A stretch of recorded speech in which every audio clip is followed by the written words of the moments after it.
If your finances aren't in order for your business, you don't have a business. Like, you really don't have a business.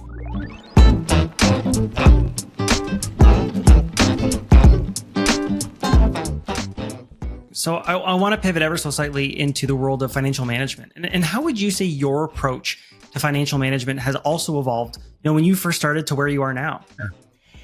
Right. So when I started, I like to think that I was like, standing on the shoulders of giants. I was smart enough to consult other people to help me out.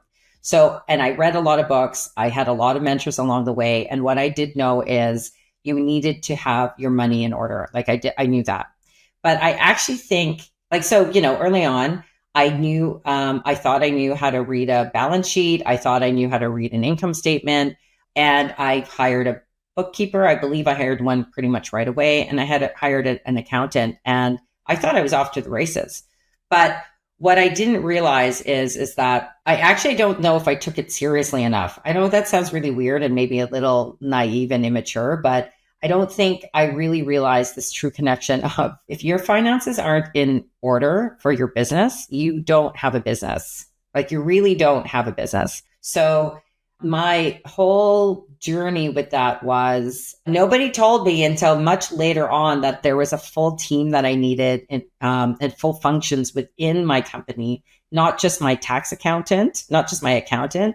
I didn't realize that between the bookkeeper and this accountant that I would consult every year, that there was other functions, like people and other processes. I didn't know about cash flow management, for example, or I didn't know really what a controller did. And I certainly didn't know that I could afford one, like I could get one, and that I needed one. So it wasn't until maybe 10 years into my business, and I thought, okay, I think I need to get serious, and I think I need to really learn this. I took a workshop, and I even went into that workshop a bit cocky about what I knew and what I didn't know.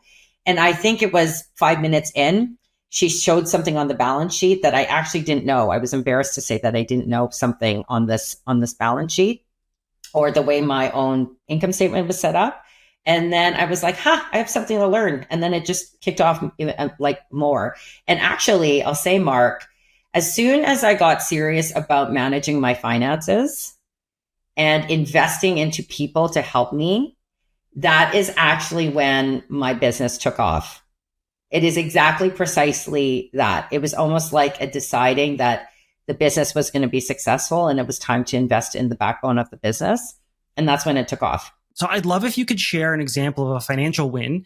Maybe it was streamlining a process, implementing a new piece of technology, something that had transformative impact on your business's finances. What decisions led to this success, and what advice would you give to other SMBs that might want to look to replicate that success? It's 2003, 2004.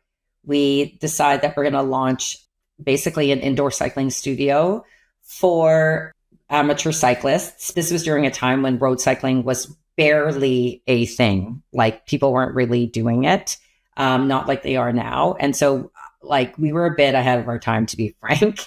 And so the things that I would say to that one thing is, I did not know how capital intensive that would be. We didn't know. We really, really didn't know how much money it would take in order to launch it properly, to get the space that we wanted to look the way we wanted.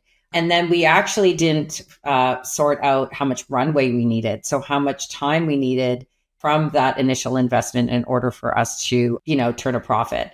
And so because we were undercapitalized all along the way, and we didn't have any of the financial acumen that we were just talking about, we were kind of dead in the water from the very beginning, right? Always kind of struggling, always trying to, always super, super lean.